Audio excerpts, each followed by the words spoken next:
Frank Boreham was an English preacher fella and an author, wrote a lot of books. Went to New Zealand, lived there for a while before he moved to Australia and spent the rest of his life there. He was a great outdoorsman.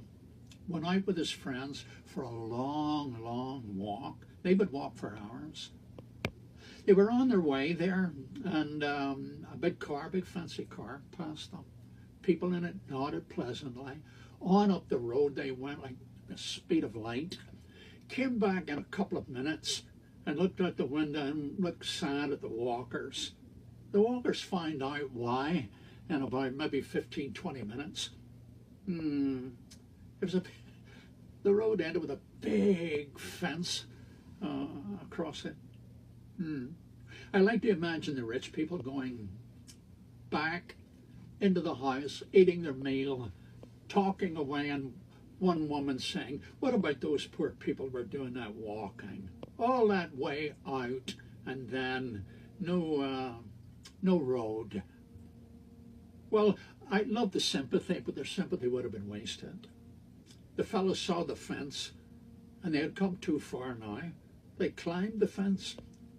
And Frank Boreham says we went up a hill, under trees, came out at the edge of one of the most wonderful things I've ever seen. He said way down below in a kind of a valley area, the whole place was a riot of color, flowers and bushes and everything wonderful. And there was a river that was winding like a snake, bronze with the sun shining on it like copper.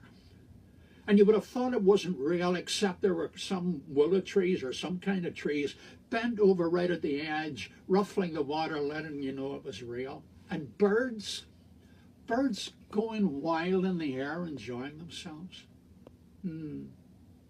He said, and then a bird came.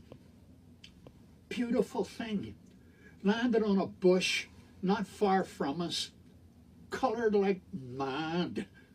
Looked at us, "What are you doing in my place?"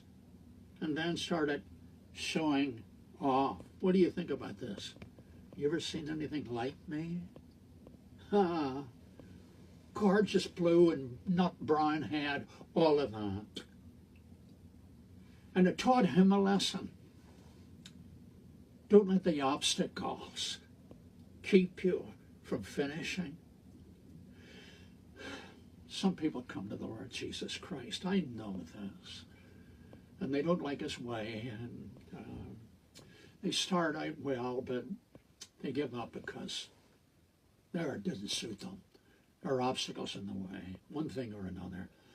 And Jesus says things like, "Oh, blessed is the one who's not offended in me." I'm saying, have you ever come to the Lord Jesus Christ and you feel disappointed? Don't leave it at that. Climb the obstacles. And after the obstacles, he promises you're going to see things more wondrous than you can imagine. Hope you do that. God bless you.